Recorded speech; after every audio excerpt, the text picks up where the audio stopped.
इस फिल्म में हमें एक ऐसे शैतान के बारे में बताया गया है जिसने इजिप्ट में भयानक तबाही मचा कर रखी थी। इसलिए सजा के तौर पर वहाँ के राजा ने उसे और उसकी पूजा करने वालों को एक पिरामिड के अंदर ही जिंदा चुनवा दिया। लेकिन मरने से पहले उस शैतान ने ऐसा काला मंत्र पढ़ा जो 3000 साल बाद एक ऐसे श्राप को जन्म देगा जो पूरे चांद के रात पूरे धरती को नष्ट कर देगा। पर सवाल ये है कि आखिर उस शैतान का जन्म कैसे हुआ और वो श्राप क्या है? क्या वो शैतान 3000 साल बाद पूरे धरती को निगल लेगा? वही आज हम जानेंगे आज के एक्सप्लेनेशन में। पर एक्सप्लेनेशन की शुरुआत करने से पहले दोस्तों वीडियो को लाइक जरूर करें, इससे मुझे बहुत मदद मिलती है। आपके ही लाइक और कमेंट से मेरा चैनल चल पाएगा ताकि मैं आपके लिए और भी ऐसे एंटरटेनिंग वीडियोस पोस्ट कर सकूं। तो चलिए शुरुआत करते हैं इस मूवी के एक्सप्लेनेशन से। फिल्म की शुरुआत में हम 1948 का सीन देखते हैं जहां कई सारे लोग रिचर्ड नाम के आर्कियोलॉजिस्ट के कहने पर खुदाई के काम पर लगे होते। तब एक लड़के को जमीन के अंदर एक गुप्त जगह दिखाई देती है जिसे देखकर वो खुश हो जाता है और तुरंत रिचर्ड को आकर इसके बारे में खबर करता है, जो सुनकर उसकी खुशी का ठिकाना नहीं रहता क्योंकि अब जाकर उसकी खोज पूरी होगी। दरअसल रिचर्ड का मानना है कि यहाँ किसी राजा का ताबूत है जिसे वो ढूंढकर अपना नाम इतिहास के पन्नों में दर्ज करवाना चाहता है। इसलिए अब रिचर्ड अपने साथियों के साथ उसी गुप्त रास्ते से होते हुए अंदर जाता है जो काफी डरावनी होती है। ताबूत से पहले उन्हें पत्थर से बनी एक दीवार दिखाई देती है जिस पर लिखा था कि इस दीवार को खोलने की कोशिश बिल्कुल न करे क्योंकि इसके अंदर एक शैतान को बंद करके रखा गया है जो दीवार के हटने से आजाद हो जाएगा।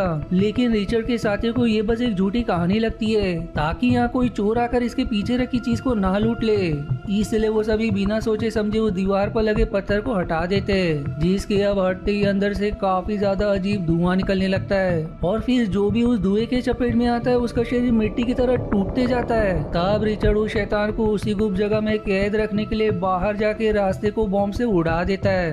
अब हम 1999 का सीन देखते हैं जहाँ रिचर्ड की पोती सैम अपने दादा की जर्नल पढ़ रही होती है। साथ ही वो अपने दादा का सपना पूरा करना चाहती है जो उस गुप्त जगह के अंदर से उस ताबूत को ढूंढना है, पर उसे ये नहीं पता कि उस गुप्त जगह के अंदर एक शैतान रहता है क्योंकि रिचर्ड को बाहर आकर ये जर्नल में लिखने का मौका ही नहीं मिला था। इसलिए अब सैम अपने बाकी साथी आर्कियोलॉजिस्ट के साथ उसी जगह आती है जहाँ रिचर्ड को उस गुप्त जगह का पता चल जाता है। इसलिए अब सभी वहाँ एक होल बनाकर अंदर जाते हैं जहाँ उन सभी पर बाहर से प्रोफेसर मार्कस नजर रखे होते हैं। अब अंदर आने के बाद सभी को वहाँ उस शैतान का ताबूत दिखाई देता है जिसका नाम टेलोस है और वहीं उसके पूजने वालों के शव भी होते हैं जिन्हें भी टेलोस के साथ मार दिया गया था। तभी सैम के साथियों में से ब्रेड नाम की एक आदमी को अजीब से विजन्स आने लगते हैं जिससे वो एकदम घबरा जाता है। इसलिए अब सभी उसे संभालते हैं। तब सैम के दूसरे साथी को उन शवों के पास एक अजीब लॉकेट दिखाई देती है, इसलिए उसे लेने अंदर चला जाता है। सैम उसे रोकने की बहुत कोशिश करती है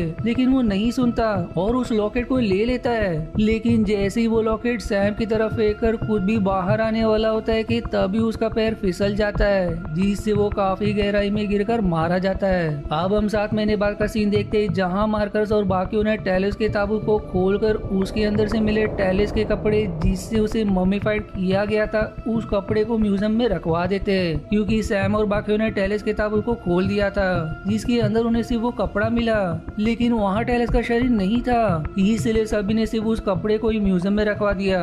अब जैसे ही मार्कस म्यूजियम से बाहर आता है वहाँ की लाइट बंद होने लगती है और फिर कोई अनजान शक्ति म्यूजियम के गार्ड पर हमला करके उसे मार देती है। साथ ही वहाँ से टेलेस का कपड़ा भी गायब हो चुका था जिसके बाद वहाँ डिटेक्टिव राइली आता है जहाँ उसे ये भी पता चलता है कि म्यूजियम के गार्ड के साथ मैनेजर की भी मृत्यु हुई है जिसकी आंखें भी निकाल ली गई है, जो देखकर वो दंग रह जाता है कि आखिर ऐसे किसने और किस लिए किया होगा। दूसरी तरफ हम एक महिला को लिफ्ट से अपने घर की तरफ जाते देखते हैं लेकिन तभी अचानक लिफ्ट बंद हो जाती है, इसलिए वो महिला लिफ्ट के बाहर आ जाती है। पर तब उसके पीछे टेलर शैतान पड़ जाता है जो अपने कपड़े की मदद से उस पर हमला करके उसे मार देता है। इसी दौरान वहाँ राइली आता है जहाँ उसे पता चलता है कि उस महिला को मारने के बाद उसके एक फेफड़े को निकाल लिया गया। वहीं उसे टेलेस के कपड़े का एक टुकड़ा भी मिलता है जिसे वो जांच के लिए तुरंत भिजवा देता है। अब हम एक लड़के को देखते हैं जो क्लब के बाथरूम में आता है लेकिन तभी टेलेस वहाँ कर उस पर भी हमला कर देता है और उसकी हत्या करके उसे टॉयलेट के अंदर ही डाल देता है। फिर अगले सीन में राइली उस कपड़े के सिलसिले में सैम से मिलने जाता है जहाँ सैम उसे बताता है कि वो कपड़े का टुकड़ा टेलेस नाम के शैतान का है जिसे हमने ही गलती से ताबूत से बाहर निकालकर आजाद कर दिया, जो हमारी सबसे बड़ी भूल थी। उसे ताबूत के बाहर निकालते ही उसने हम सभी पर हमला कर दिया। जिसका सबसे ज्यादा असर ब्रेड नाम के मेरे दोस्त के साथ हुआ, जो बिल्कुल भी पागल हो गया क्योंकि वो अब अजीब बातें करता है, जो सुनकर रायली एकदम हैरान हो जाता है। वो अब अपने पार्टनर के साथ ब्रेड के घर पर आता है, जहाँ से उसे एडिथ नाम की स्पिरिचुअलिस्ट का कार्ड मिलता है, इसलिए उसे अपने पास रख लेता है। साथ ही उस घर की हालत भी काफी अजीब थी, हर तरफ अजीब सिंबल बने हुए थे। ऊपर से तभी ब्रेड उन दोनों पर हमला करके वहाँ से भाग जाता है। दूसरी तरफ टेलस एक और आदमी की हत्या कर देता है। वहीं इधर सैम रायली के साथ टेलस के बारे में पुरानी किताबों और इंटरनेट से जानकारियां निकाल रही होती है, जिससे उसे पता चलता है कि टेलस के मरने से पहले उसके शरीर के अंग उसकी पूजा करने वालों ने निकाल लिए थे, और अगर टेलस को दुनिया वापस लाना है तो उसे उन सारे टुकड़ों की जरूरत पड़ेगी। लेकिन अब भी उन दोनों को ये समझ नहीं आता कि आखिर टेलस की आत्मा अपने कपड़े की मदद से अनजान लोगों की हत्या करके उनके अंग क्यों निकाल रहा है। वहीं दूसरी तरफ ब्रेड एडिथ के पास जाता है और उससे कहता है कि तुम मरे हुए लोगों से भी बात कर सकती हो, इसलिए मेरी मदद करो।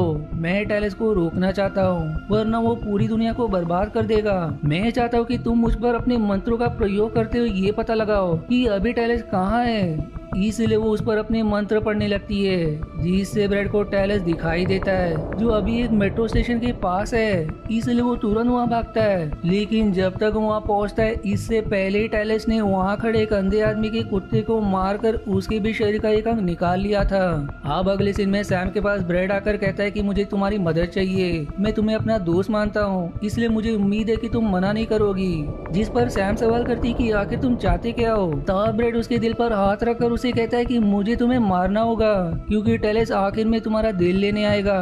यही एक रास्ता है उसे रोकने का। जो सुनकर सैम घबरा जाती है, लेकिन तब वहाँ रायली आकर उसे बचा लेता है और ब्रेड को पकड़कर जेल में बंद कर देता है। जिसके बाद वो उससे सवाल करता है कि आखिर तुम ये सब क्यों कर रहे हो और ये शैतान टेलस कौन है। इस पर ब्रेड उसे बताता है कि आज से 3000 साल पहले इजिप्ट में टेलस नाम का आदमी आया था, जिसने राजा का भरोसा जीतकर उससे अच्छी दोस्ती बना ली।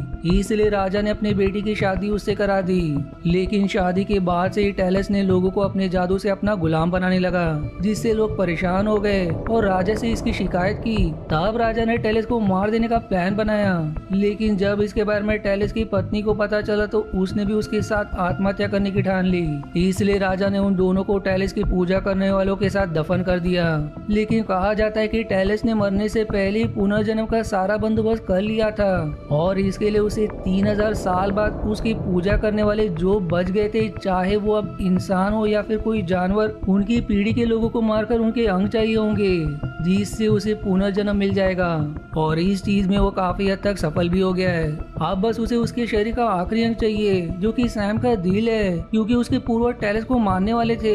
और सारे अंग मिलने के बाद टेलस पूरे चांद वाली रात को पुनर्जन्म पा लेगा, जो आज से ठीक 2 दिन बाद है। तब ब्रेड उसे छू कर टेलस का विजन भी दिखाता है, जिससे वो समझ जाता है कि ब्रेड सही कह रहा है। ब्रेड कहता है कि सैम को मरना होगा, मार दो उसे, लेकिन रायली कुछ जवाब दिए बगैर वहाँ से घबराए हुए चला जाता है। आप कुछ समय बाद जेल में टेलस आता है, जो रायली के साथी को मारने के बाद ब्रेड को भी मार देता है, क्योंकि उसने उसकी सारी सच्चाई रायली को बता दी थी। जिसके बाद अब वो अपना आखिरी अंग लेने सैम के पास आता है, जिसे देखकर वो एकदम घबरा जाती है और वहाँ से भागने लगती है, और टेलस भी अब उसके पीछे पड़ जाता है। लेकिन जैसे तैसे सैम एक स्प्रे की मदद से टेलस के कपड़े में आग लगा देती है, जिससे वो तड़पने लगता है, और इसी मौके का फायदा उठाकर सैम वहाँ से भाग जाती है।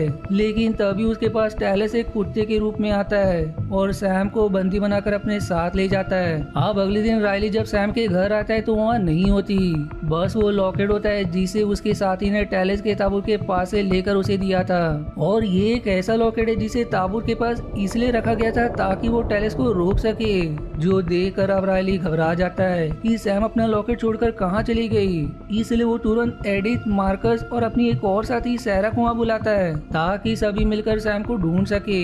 एडिथ कहती है कि मैं आत्माओं से बात कर सकती हूँ, हमें ब्रेड का शव चाहिए, मैं उसकी आत्मा से बात करके ये पता लगा सकती हूँ कि सैम अभी कहाँ है, क्योंकि पूरे चांद को निकलने में अभी कुछ समय ही बाकी है, जिसके पहले टेलस सैम की हत्या नहीं करेगा। इसलिए अब सारे लोग वहाँ ब्रेड का शव लेकर आते हैं, और एडिथ अब अपने मंत्रों से उसकी आत्मा से बात करने की कोशिश करती है, जिससे फिर ब्रेड का शरीर हवा में तैरने लगता है, और फिर वो दीवार पर अपने खून से किसी जगह का नक्शा बनाकर नीचे गिर जाता है। तब सहरा कहती है कि मैं इस जगह को जानती हूँ, इसलिए अब सभी तुरंत वहाँ के लिए निकल जाते है। इधर ब्रेड ने जिस जगह के बारे में रायली और बाकियों को बताया था सैम वहीं फंसी होती है, जो कि एक पुरानी फैक्ट्री है। तब वो खुद को छुड़ाकर वहाँ से बाहर निकलने की कोशिश करती है, लेकिन फिर उसे एक जगह टेलेस दिखाई देता है जो अपने कपड़े से बाहर आता है और अब भी वो किसी क्रीचर जैसा दिखाई दे रहा था, क्योंकि पूरा चांद होने को अब बस कुछ ही मिनट का समय बचा है, जो देख कर सैम घबरा जाती है।